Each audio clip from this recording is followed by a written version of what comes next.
2-4 دن اوپر ہو جاتے ہیں، اس کا یہ مطلب نہیں کہ تم پریگننٹ ہو جاؤ۔ اب یہاں سے میرا وقت ضائع نہ کرو۔ لیکن وہ معصومیت سجائے کہنے لگی، پریگننسی کی جھوٹی رپورٹ تیار کرنے کے کتنے پیسے لیں گے؟ آج مجھے منگیتر سے ملنے جانا ہے، بڈھا کہیں کا پورے 10 سال بڑا ہے مجھ سے، رپورٹ دکھا کر منگنی توڑوانا چاہتی ہوں۔ ڈاکٹر ارتضیٰ نے اس کی بات سنی تو فوراً شرٹ کے بٹن کھولنے لگا، کہنے لگا تم یہی بلواؤ اپنے منگیتر کو، آگے میں سنبھال لوں گا۔ کچھ دیر بعد جیسے دروازہ کھلا، نینا فوراً ڈاکٹر ارتضیٰ کی گود میں بیٹھ گئی اور ارتضیٰ اس کے گلے سے دھڑکنوں کو۔ ڈاکٹر کی سیٹ پر بیٹھے میل گائنالوجسٹ کو دیکھ کر نینا کو دھچکا لگا تھا۔ عائزہ نے تو کہا تھا کہ فیمیل ڈاکٹر ہوگی، اسے تم اپنا مسئلہ آسانی سے بتا سکو گی، اب وہ اس میل ڈاکٹر سے کیسے کھل کر بات کرے گی؟ ڈاکٹر ارتضیٰ اسے دیکھ کر چونکا تھا۔ لمبے لمبے بالوں کی ٹیلی پونی، کانوں میں چھوٹی چھوٹی بالیاں، کندھوں پر سفید دوپٹہ لیے وہ لڑکی اس کے سامنے کھڑی تھی۔ تھوڑی سی دیر بعد جھجکتے ہوئے وہ کرسی پر بیٹھ گئی۔ جی بتائیے کیا مسئلہ ہے آپ کو؟ ڈاکٹر ارتضیٰ کی آنکھوں میں ایک عجیب سی چمک تھی۔ نینا کی ہتھیلیاں پسینے سے گیلی ہو رہی تھی۔ پھر دل میں خیال آیا کہ اب مسئلہ تو بتانا ہی پڑے گا، اب وہ کلینک تک آ گئی ہے، اتنی مشکل سے تو اپنا مسئلہ حل کر کے ہی جائے گی۔ تبھی بے جھجک ہو کر کہنے لگی، وہ دراصل مجھے ایک بہت ضروری کام ہے، مطلب کہ مجھے آپ کی مدد چاہیے۔ ڈاکٹر صاحب جی بتائیں کیا مسئلہ ہے؟ ڈاکٹر ارتضیٰ کے لہجے میں بلا کی نرمی تھی۔ تبھی وہ لب کاٹتے ہوئے کہنے لگی، دراصل مجھے پریگننسی کی رپورٹس بنوانی ہے۔ اس کی زبان سے الفاظ بڑی مشکل سے ادا ہوئے تھے۔ یہ سن کر وہ چونکا تھا۔ اس کے لیے تو آپ کا چیک اپ ہونا ضروری ہے پہلے، ڈاکٹر ارتضیٰ نے فوراً کہا تھا۔ نہیں، جیسے کہ میں نے آپ کو پہلے بتایا تھا کہ مجھے آپ کی ہیلپ چاہیے ڈاکٹر صاحب، مجھے اپنی پریگننسی کی جھوٹی رپورٹس بنوانی ہے۔ یہ سن کر وہ حیران رہ گیا تھا۔ مطلب آپ پریگننٹ نہیں ہیں؟ اس نے اتنی گہری نگاہوں سے نینا کو دیکھا کہ وہ اپنے آپ میں سمٹ گئی تھی۔ تبھی دوپٹہ ٹھیک کرتے ہوئے کہنے لگی، جی وہ دراصل میں ایک بڑی پریشانی میں اور مجھے آپ کی ہیلپ چاہیے، تبھی تو میں آپ کے پاس آئی ہوں۔ پلیز آپ میری پریگننسی کی جھوٹی رپورٹ دکھا دیں، کیونکہ میں اپنے گھر والوں کو ایک بہت بڑا جھوٹ بول کر پھنس گئی ہوں۔ میرے گھر والے میری زبردستی شادی کروانا چاہتے، وہ بھی ایک بڈھے شخص سے۔ میں کسی صورت یہ شادی نہیں کرنا چاہتی، اس لیے مجھے اپنی پریگننسی کی جھوٹی رپورٹس بنوانی ہے۔ ڈاکٹر ارتضیٰ کو یہ لڑکی بڑی دلچسپ لگ رہی تھی۔ لیکن آپ اپنے گھر والوں کو دھوکہ کیوں دے رہی ہیں؟ کیا آپ انمیرڈ ہیں؟ ڈاکٹر کے سوال پر اس نے سر جھکا لیا تھا۔ جی لیکن میں نے اپنے گھر والوں سے کہا ہے کہ میں خفیہ نکاح کر چکی ہوں اور حاملہ ہوں، اس لیے بس آپ سے ہیلپ چاہیے تاکہ میری اس بڈھے سے جان چھوٹ جائے۔ وہ لڑکی کچھ معصوم تو کچھ بڑی چالاک لگ رہی تھی، لیکن ڈاکٹر ارتضیٰ کے لیے بڑی دلچسپی کا باعث تھی۔ تبھی وہ نفی میں سر ہلاتے ہوئے کہنے لگا، دیکھیے مس، کیا نام ہے آپ کا؟ پہلے تو یہ بتائیں۔ وہ جیسے اسے ساری تفصیل پوچھ لینا چاہتا تھا۔ میرا نام نینا احمد ہے۔ جی مس نینا، ہم ایسے غیر قانونی کام نہیں کرتے، لیکن آپ کہیں تو میں دوسرے طریقے سے آپ کا ساتھ دے سکتا ہوں۔ ڈاکٹر ارتضیٰ کی بات پر اسے جھٹکا لگا تھا۔ دوسرے طریقے سے کیا مطلب ہے آپ کا؟ آپ کے وہ سنبھل نہیں پا رہی تھی، میرا مطلب ہے کہ آپ کو پریگننٹ ہونا ہے تو اس کے لیے آپ کو۔ ڈاکٹر ارتضیٰ نے ایسی بات کہی کہ اس کے تن بدن میں آگ لگی۔ ہوش میں تو آپ ایسی باتیں بھی کیسے کہہ سکتے ہیں؟ یہاں میں آپ سے مدد لینے آئی ہوں اور آپ ہیں کہ میری اس مجبوری کا فائدہ اٹھانا چاہتے ہیں۔ نینا نے اسے کھری کھری سنائی تھی۔ ارے آپ تو غصہ کرنے لگی، بیٹھ جائیں، تحمل سے نہیں بات سنیں میری۔ میرا وہ مطلب نہیں تھا، میں آپ سے یہ کہنا چاہتا ہوں کہ اگر آپ کو سچ میں پریگننٹ ہونا ہے تو آپ اب اس کی بات ادھوری رہ گئی تھی جب کلینک کا دروازہ کھول کر ایک نفیسی خاتون جس کی عمر تقریباً 35 سال تھی، ڈاکٹر کا اوور آل کوٹ پہنے اندر آئی۔ ارے ارتضیٰ تم کب آئے؟ نینا ایک دم چونکی تھی۔ ڈاکٹر مریم کو اچانک ایمرجنسی میں ایک ہاسپٹل جانا پڑا تھا۔ ارتضیٰ اپنی بڑی بہن مریم سے ملنے اس کے کلینک آیا تو وہ موجود نہیں تھی۔ وہ وہیں پر اس کا ویٹ کرنے لگا۔ جب نینا جانے کے اس کے سامنے آ کر بیٹھ گئی، اس نے ایک چھوٹی سی شرارت کی تھی اور اس کے سامنے ڈاکٹر بننے کی۔ در حقیقت اسے یہ لڑکی بڑی اچھی لگی تھی، جو شکل سے بڑی پریشان اور اپنا مسئلہ بتاتے ہوئے بہت جھجک رہی تھی۔ ڈاکٹر مریم نینا کو دیکھ کر کہنے لگی، آپ کو زیادہ انتظار نہیں کرنا پڑا، بتائیں کیا مسئلہ ہے آپ کو؟ وہ ایک جھٹکے سے غصے سے اٹھ کھڑی ہوئی تھی۔ معاف کیجیے گا، مجھے کوئی مسئلہ نہیں بتانا ڈاکٹر، کوئی ہوتا ہے اور تفصیل کوئی پوچھتا ہے۔ وہ غصے سے آگ برساتی نظروں سے ارتزاق کی طرف دیکھ رہی تھی، جس کی آنکھوں میں بلا کی شرارت تھی۔ نینا کی پیشانی سے پسینہ پھوٹ رہا تھا، نہ جانے اس نے اس نقلی ڈاکٹر کو کیا کیا کہہ دیا تھا۔ بنا سوچے سمجھے وہ اپنے مسئلے سے بتانے لگی، حالانکہ وہ اسے بیوقوف بنا رہا تھا۔ پیر پٹکتی وہ کلینک سے باہر آ گئی تھی، جبکہ ڈاکٹر مریم اپنے چھوٹے بھائی کو ڈانٹ رہی تھی۔ ضرور تم نے اسے کچھ الٹی سیدھی بات کی ہوگی، وہ اسے گور رہی تھی۔ یقین مانو بچوں، میں نے کچھ نہیں کہا، ویسے مجھے نہیں معلوم تھا کہ آپ یہ کلینک میں اتنے دلچسپ پیشنٹ بھی آتے ہیں۔ ابھی تک اس کی آنکھوں میں نینا کا روشن چہرہ جگمگا رہا تھا۔ تمہارا مسئلہ تو مجھے ہی حل کرنا پڑے گا مس نینا احمد، دل ہی دل میں اسے مخاطب کرتے اس کے چہرے پر بڑی دل فریب مسکراہٹ تھی۔ بھائی، میں نے کہا نا آپ سے میں اس بڈھے سے شادی نہیں کروں گی، پھر کیوں آپ میرے ساتھ زبردستی کرنا چاہتے ہیں؟ نینا غصے سے کھول رہی تھی، شادی تو تمہیں کرنی پڑے گی شہرازی سے، اور وہ کوئی بڈھا نہیں ہے، اچھی خاصی دولت کا مالک ہے، پھر کیا پریشانی ہے تمہیں؟ نعمان نے اسے غصے سے دیکھا تھا، بھائی کی بات پر اس نے مارے صدمے کے دل پر ہاتھ رکھ لیا تھا۔ وہ بڈھا نہیں ہے بھائی، اس کی عمر 45 سال سے زیادہ ہے، 4 بچے ہیں اس کے، 2 بیویاں پہلے چھوڑ چکا ہے۔ آپ آخر میرے ساتھ اتنا بڑا ظلم کیسے کر سکتے ہیں؟ امی بابا زندہ ہوتے تو وہ کبھی بھی میرے ساتھ ایسا نہیں کرتے۔ اس کی آنکھیں نم ہوئی تھی۔ تبھی عالیہ غصے سے کھول کے کمرے میں آئی تھی۔ میں نے آپ سے پہلے بھی کہا تھا نعمان کہ یہ بڑی ضدی اور ڈھیٹ ہے، اس کے ساتھ تو زبردستی کرنی پڑے گی، اس کی مرضی کا انتظار کر رہے ہیں۔ اس کے لہجے میں نینا کے لیے نفرت تھی، جو آنکھوں میں شدید صدمہ لیے ان دونوں کی طرف دیکھ رہی تھی۔ بھائی، آپ میرے ساتھ بالکل بھی زبردستی نہیں کر سکتے، میں اپنے ساتھ یہ زیادتی ہونے نہیں دوں گی، اور پھر میں کسی اور کو پسند کرتی ہوں، ایسے کیسے اس بڈھے سے شادی کر کے اپنی زندگی برباد کر لوں؟ اس کا دل اندر سے سوکھے پتے کی طرح لرز رہا تھا، لیکن وہ بہادر بننے کی کوشش کرتی بھائی بھابھی کی آنکھوں میں آنکھیں ڈال کر بات کر رہی تھی۔ وہ جانتی تھی کہ اگر ایسا نہ کیا تو وہ اسے بلی کا بکرا بنا کر کہیں بھی قربان کر دیں گی۔ نعمان نے مٹھیاں بھینچ لی تھی تو عالیہ کا چہرہ بھی غصے سے لال ہو گیا۔ انہیں اپنی بہت بڑی ڈیل کینسل ہونے کی فکر ہو گئی تھی۔ اس دن وہ بھائی کے ساتھ بزنس پارٹی میں کیا چلی گئی، حسن شہرازی نازک اندام خوبصورت حسینہ پر فدا ہو گیا۔ وہ بہت بڑا بزنس مین تھا، محض آدھے گھنٹے کے لیے پارٹی میں آیا تھا۔ یہ لڑکی کون ہے؟ اس نے اپنے خاص گارڈ سے پوچھا تھا۔ اس کے بارے میں معلومات حاصل کرنے کے بعد وہ اس کے بھائی کے پاس پہنچ گیا تھا۔ جی مسٹر نعمان میرے ساتھ ڈیل کریں گے؟ نعمان شاہ کی تو خوشی کی انتہا نہیں دی تھی۔ اتنا بڑا بزنس مین خود چل کر ان کے پاس آیا تھا بزنس ڈیل کرنے کے لیے۔ اس نے فوراً ہی حامی بھر لی تھی، لیکن شہرازی نے ایک شرط رکھ دی تھی، مجھے آپ کی بہن بہت پسند آئی ہے، میرا ان سے عقد ثانی کر دی اور بدلے میں یہ ڈیل فائنل کر لی۔ نعمان اپنی زبان دے چکا تھا اور اب نینا کے انکشاف نے اسے شدید پریشانی میں مبتلا کر دیا تھا۔ وہ اس پارٹی میں بھی بڑا عجیب و غریب محسوس کر رہی تھی، کیونکہ اس سے پہلے اس نے صرف اپنے خاندان کے فنکشن ہی اٹینڈ کیے تھے، جہاں پر وہ آئی تو تھی، لیکن جیسے اپنے وجود پر گرم گرم نظریں محسوس کی تو وہ آس پاس دیکھنے لگی۔ اس کی چھٹے ہی سے اسے اشارہ کر چکی تھی کہ کوئی بڑی ہی بے باک نظروں سے اسے دیکھ رہا ہے۔ جیسے اس نے پلٹ کر اپنے بائیں جانب دیکھا تو اسے وہ شہرازی دکھائی دیا تھا، لیکن اپنی عمر سے 10 سال کم نہیں لگتا تھا۔ خود کو اس نے جاذب نظر بنا رکھا تھا، لیکن جس طرح خباثت بھری نظروں سے اسے دیکھ رہا تھا، نینا کا تو وجود کام کا رہ گیا تھا۔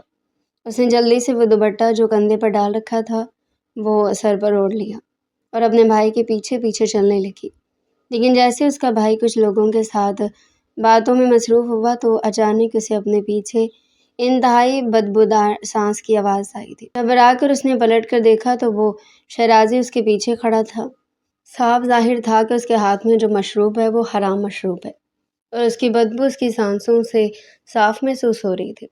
اگلے لمحے اس نے اپنا ہاتھ نینا کے بازو پر پھیرنا چاہا تھا۔ نینا فوراً پیچھے ہٹی تھی۔ وہ مسکرا کر کے کہنے لگا کہ ریلیکس، کتنی حسین ہو تم نے یہاں آ کر اس محفل میں 4 چاند لگا دیے ہیں۔ اس کے چہرے سے نظریں گردن پر اور گردن سے نیچے اس کے اندر نشیب و فراز پر نظر لا کر ٹکا چکا تھا، اور نینا اس کی نظروں کو اپنے سینے پر دیکھتے ہوئے فوراً دوپٹہ ٹھیک کرنے لگے۔ کہنے لگی، کون ہے آپ؟ شرم نہیں آتی آپ کو؟ یہ کس طرح بات کر رہے ہیں آپ مجھ سے؟ لیکن وہ شخص اپنے لب بھینچ کر کہنے لگا، شاید تم نہیں جانتی میں کون ہوں۔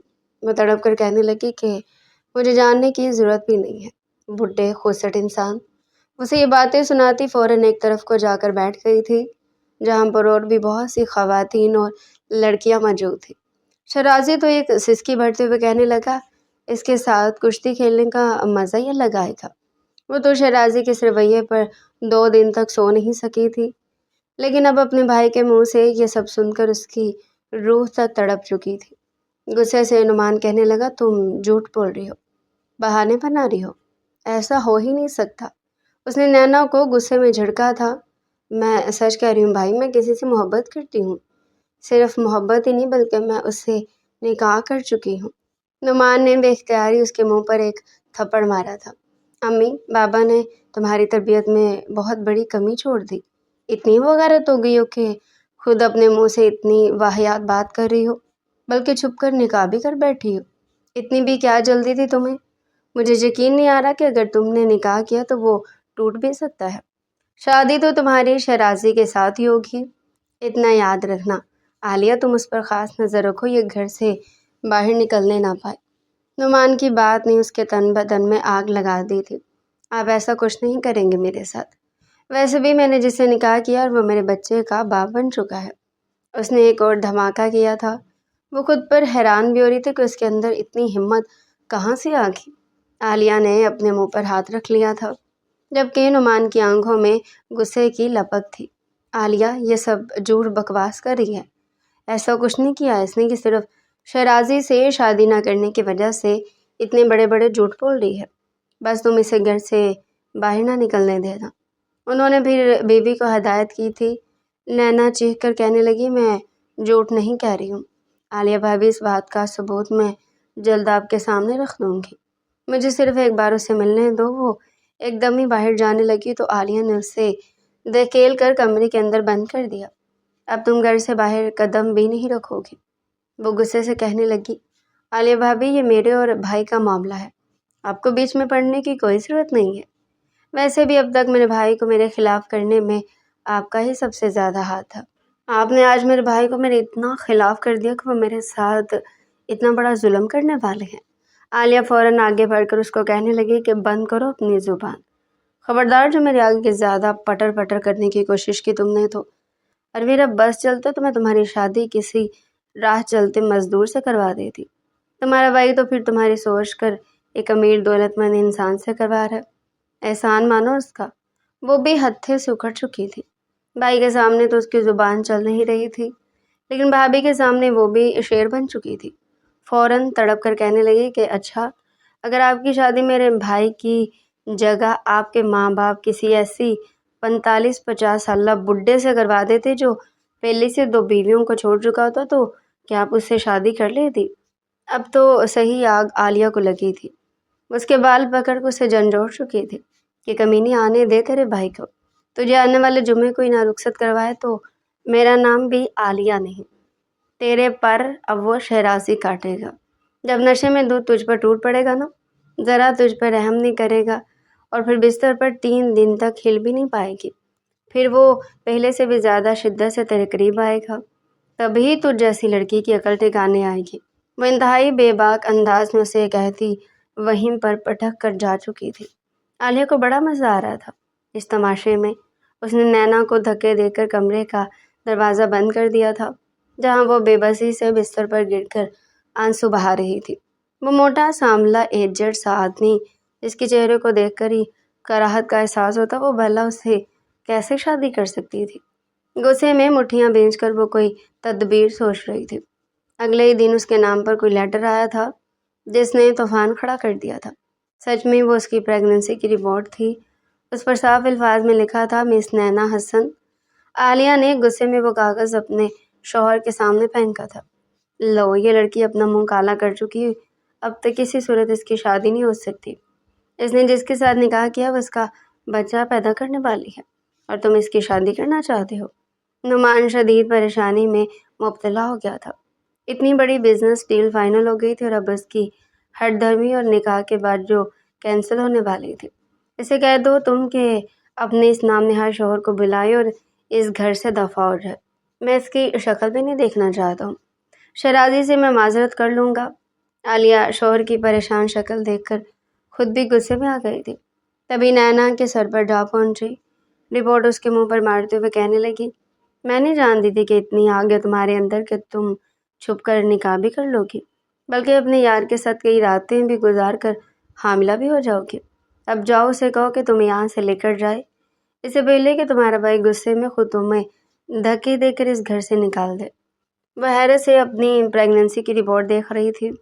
جھوٹ تو بول دیا تھا لیکن وہ بری طرح پھنس گئی تھی۔ لیکن آخر یہ رپورٹ بنائی کس نے تھی؟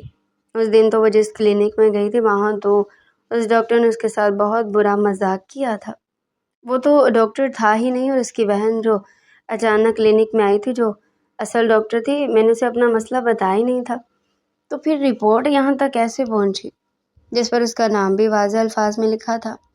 وہ حیرت سے سر پکڑے بیٹھی تھی، تبھی ایک سفید کاغذ اس میں سے نیچے گرا جس پر لکھا تھا، فرام ڈاکٹر ارتضیٰ۔ وہ سمجھ گئی کہ یہ رپورٹ بنانے اور بھیجنے والا کوئی اور نہیں بلکہ وہی نوجوان تھا جس نے اس کے ساتھ ڈاکٹر ہونے کا مذاق کیا تھا۔ جھوٹ بول کر وہ پھنس گئی تھی۔ اگر بھائی بھابھی کو کہتی کہ اس نے یہ صرف ایک مذاق کیا تھا تو اس کی شادی شیرازی سے ہو جاتی، اور اگر اب اس جھوٹ کو سچ نہ بناتی تو خود بری طرح ذلیل ہو کر اس گھر سے نکال دی جاتی۔ وہ کرے تو کرے کیا؟ دونوں ہاتھوں میں سر پکڑے وہ شدید ذہنی دباؤ کا شکار تھی۔ جب سے اس نے یہ جھوٹ بولا تھا نعمان اور عالیہ اس سے نفرت کرنے لگے تھے۔ عالیہ تو روزانہ اسے نہ صرف ذلیل کرتی بلکہ اسے طعنے بھی دیتی کہ جب اس نے اپنی پسند سے کسی کے ساتھ نکاح کر ہی لیا تو اس گھر میں کیا کر رہی ہے؟ چلی کیوں نہیں جاتی ہو یہاں سے؟ بلاؤ اسے اور یہاں سے دفع ہو جاؤ۔ اب تو ان دونوں نے اسے کھانے وغیرہ کا بھی پوچھنا چھوڑ دیا تھا۔ صرف ایک ہفتے کے اندر اندر وہ دونوں اس کے ساتھ بہت بدل گئے تھے، کیونکہ نعمان نے جب شیرازی سے معذرت کی تو اس نے بھی وہ ڈیل کینسل کر دی تھی۔ ان کا بہت نقصان ہوا تھا۔ یہی وجہ تھی کہ وہ اب نینا کی شکل بھی نہیں دیکھنا چاہتے تھے۔ سیاہ رنگ کی چادر پہن کر آج وہ اپنی دوست عائزہ سے ملنے جا رہی تھی، اسے مدد لینے کے لیے۔ عالیہ بھابھی نے اسے جاتے ہوئے دیکھ لیا، پھر کہے بنا نہ رہ سکی تھی، او تو جا رہی ہو اپنے اس عاشق کے پاس؟ اب جا رہی ہو تو ساتھ لے کر آنا۔ اس کی نظریں زمین میں گڑی ہوئی تھی، ان کے سامنے سے گزرتی چلی گئی، لیکن باہر آ کر آنسو شفاف گال پر پھیل گئے تھے۔ مجبوری میں نہ جانے کیا کیا کر بیٹھی تھی، اور اب کوئی حل نظر نہیں آ رہا تھا۔ عائزہ کے گھر گئی تو وہ بھی اپنی سسٹر کے ہاں گھومنے پھرنے گئی ہوئی تھی۔ شدید مایوسی اور پریشانی اس کے چہرے کا رنگ زرد کر دیا تھا۔ وہ سڑک پر کھڑی رکشے کا انتظار کر رہی تھی جب اچانک ایک بڑی خوبصورت اور مہنگی گاڑی اس کے سامنے آ کر رکی۔ وہ سہم کر پیچھے ہوئی، لیکن گاڑی میں بیٹھے شخص نے چہرے پر دھیمی مسکراہٹ لیے اسے دیکھا تھا۔ وہ شخص کو پہچان گئی تھی، تبھی منہ پھیر لیا۔ وہ گاڑی سے اتر کے اس کے پاس آیا۔ نینا 2 قدم پیچھے ہو گئی۔ کیسی ہیں آپ؟ دراصل میں معذرت کرنے آیا ہوں، اس دن میں نے آپ کے ساتھ مذاق کیا۔ وہ بڑے مہذب لہجے میں اسے بات کر رہا تھا، تو نینا بھی سٹپٹا کر کہنے لگی، کوئی بات نہیں۔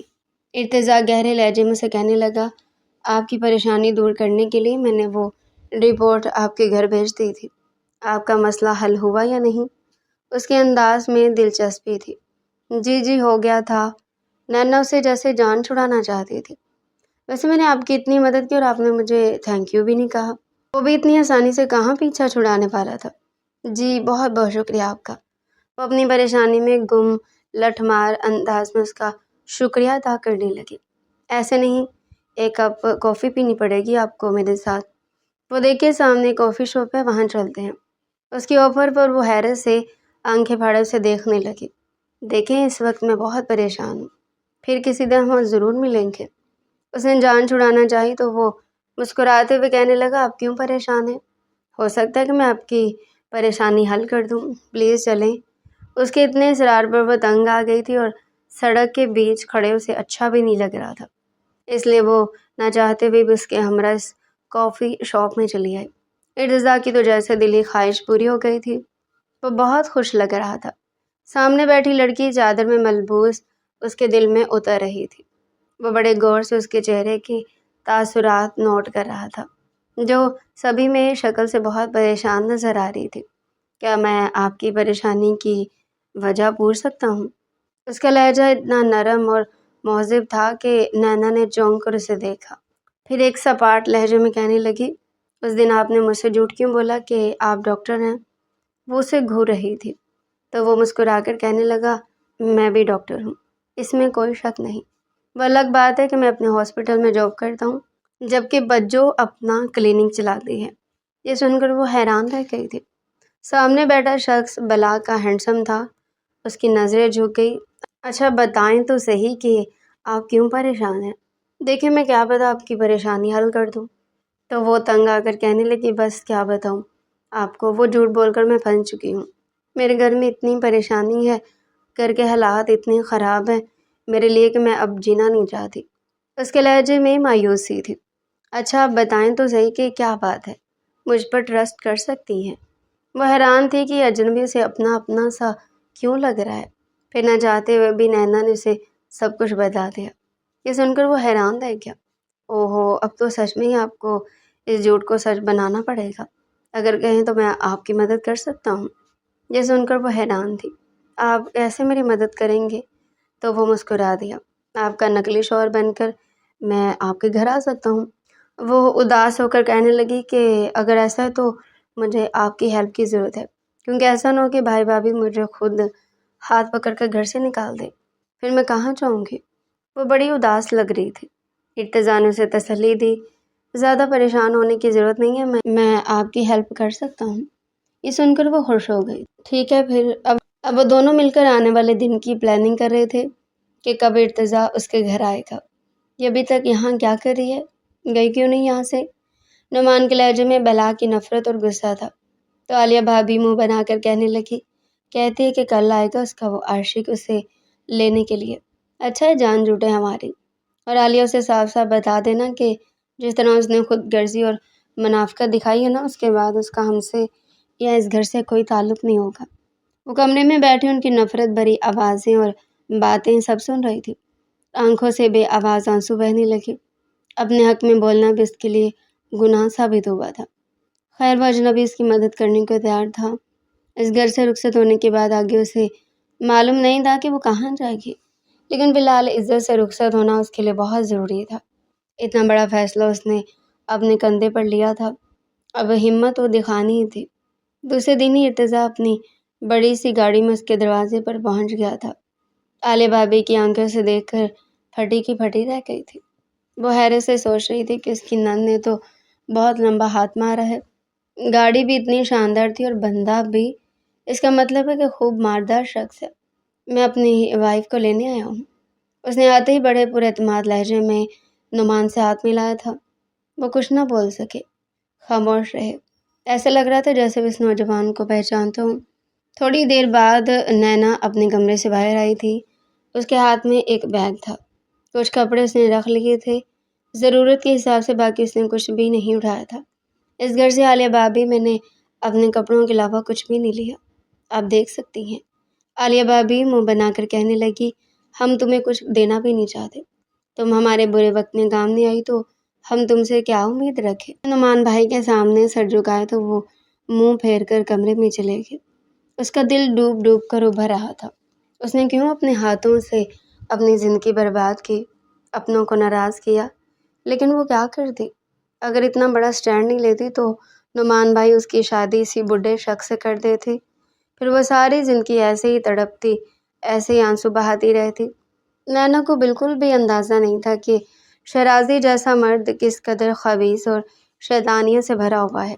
وہ ڈیل تو کینسل کر چکا تھا، لیکن اس کے بعد 2 بار کال کر کے نعمان سے کہہ چکا تھا کہ تم نے میرے ساتھ منافقت کی ہے۔